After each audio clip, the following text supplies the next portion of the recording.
And here's a look at today's top 4 at 4. 2 North Dakota clergy members are avoiding child sex abuse charges. An 18-month-long investigation looked into reports of child sex abuse against 53 Catholic clergy members. Of those 53, only 2 were alive since the start of the investigation. The state attorney general found probable cause to charge Norman Durkart of Dickinson and Odo Mungley of Richardson. But the abuse happened so long ago that the statute of limitations ran out and neither man could be charged.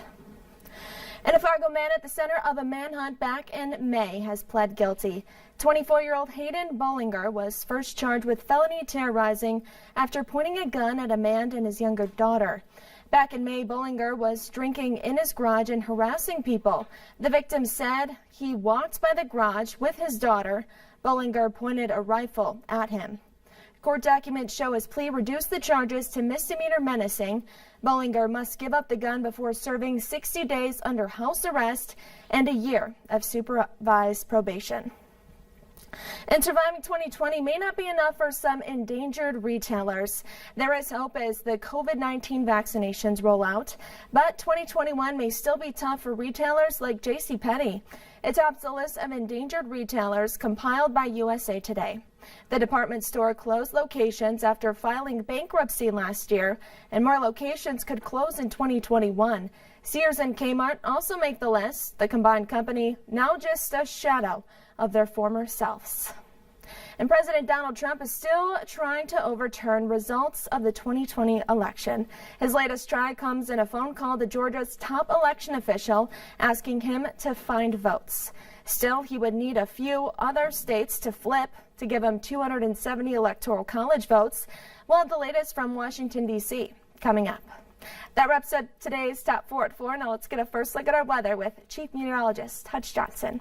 Hey, Hutch. Hey, what a way to start the work week and the first work week of the new year with temperatures that have soared all the way into the mid-30s here in Fargo and Grand Forks. Look at Jamestown, 40 gorgeous degrees heading into your afternoon. There's a bit of a breeze down at the Dakota Magic Casino, but in Fargo, temperatures are pretty fair and will stay that way into the evening hours. We do cool off after sunset and after bedtime into the teens, but by and large, it looks like a very quiet planner for Fargo. Grand Forks, temperatures this evening in the upper 20s. Even after sunset with light winds there. All in all, we do have some changes to talk about, Callie, in the planning forecast, a chance of some snow and cooler weather to make its way into the region by tomorrow. I'll have hour-by-hour details on what you can expect here in just a couple of moments. All right, thanks so much, Hutch. And student athletes in Minnesota will return to the court or ice tomorrow for the first time in more than 6 weeks. Team sports have been on a timeout since mid-November when the state dial back went into effect to try to slow the spread of COVID-19. Tonight on Valley News Live at 6, hear from student athletes and their parents about these new changes. And the fallout continues 2 days after the president asked Georgia's top election official to find him more votes. The incident is causing a rift in the Republican Party that is already at odds over plans to challenge the counting of electoral college votes in Congress this week. Natalie Brandt is at the White House with more.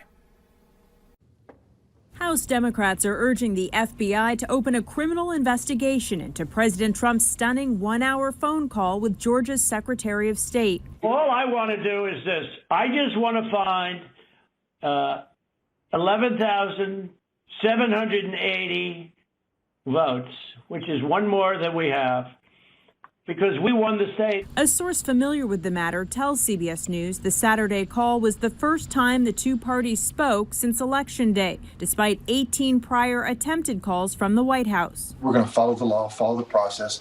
Truth matters. The Fulton County, Georgia District Attorney's Office has announced its own investigation. Democrats have uniformly condemned the phone call. On Fox News Channel, members of the president's party gave mixed reaction. I didn't hear anything in that tape that the president hasn't already said for weeks now. This call was not a helpful call. Congressional Republicans are also split over plans by dozens of GOP lawmakers to object to Wednesday's counting of electoral college votes. Ohio Senator Rob Portman is one of the latest Republicans to come out against the plan, saying in a statement, "I cannot support allowing Congress to thwart the will of the voters. The objections are expected to temporarily delay but not overturn certification of the results. Joe Biden will be the next president of the United States of America, notwithstanding the delusional fantasies of some of my colleagues on the other side of the aisle. President Trump lashed out at Republicans who have refused to challenge the results on Twitter, calling them the, quote, surrender caucus. Natalie Brand, CBS News, the White House.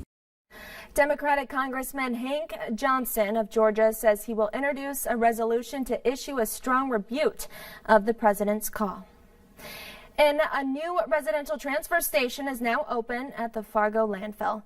The transfer station allows residents of Fargo to bring items including 2 appliances per month, like cardboard, automotive batteries, metal objects, household garbage, and all-in-one recycling to the transfer station at no charge.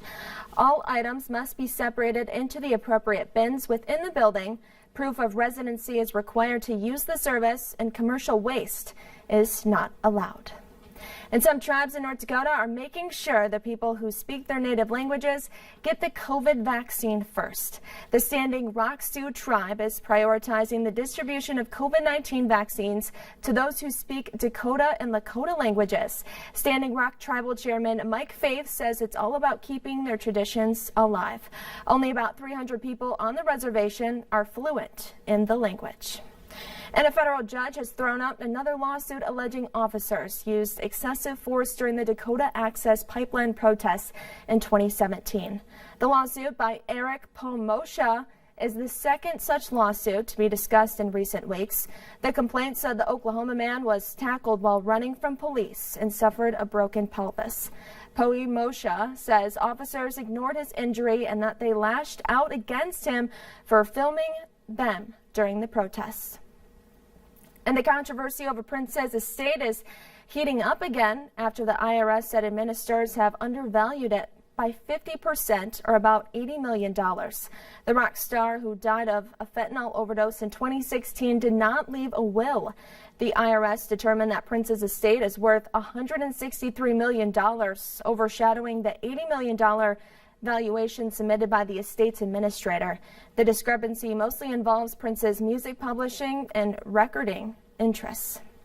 And if one of your goals this year is to become healthier, a new report ranking the year's best diets might help you out. The U.S. News and World Report has named the Mediterranean diet to be the best overall diet. It focuses on eating less red meat, saturated fat, and sugar, while increasing your intake of produce, nuts, and whole grains. The Flexitarian and DASH diets were tied for the number 2 spot, and Weight Watchers came in at number 4. And for the first time, the publication looked at Noom, which they tied to Jenny Craig for 3rd in the best commercial diet category, and number 12 in best overall diets. And coming up on Valley News Live at 4 tomorrow, Georgia voters will determine which party controls the U.S. Senate. We'll have the latest from the Peach State coming up. But temperatures have soared into the 30s for many of us. A little bit of a breeze with some changes in your Tuesday forecast. I'll have hour-by-hour details on just that coming up next.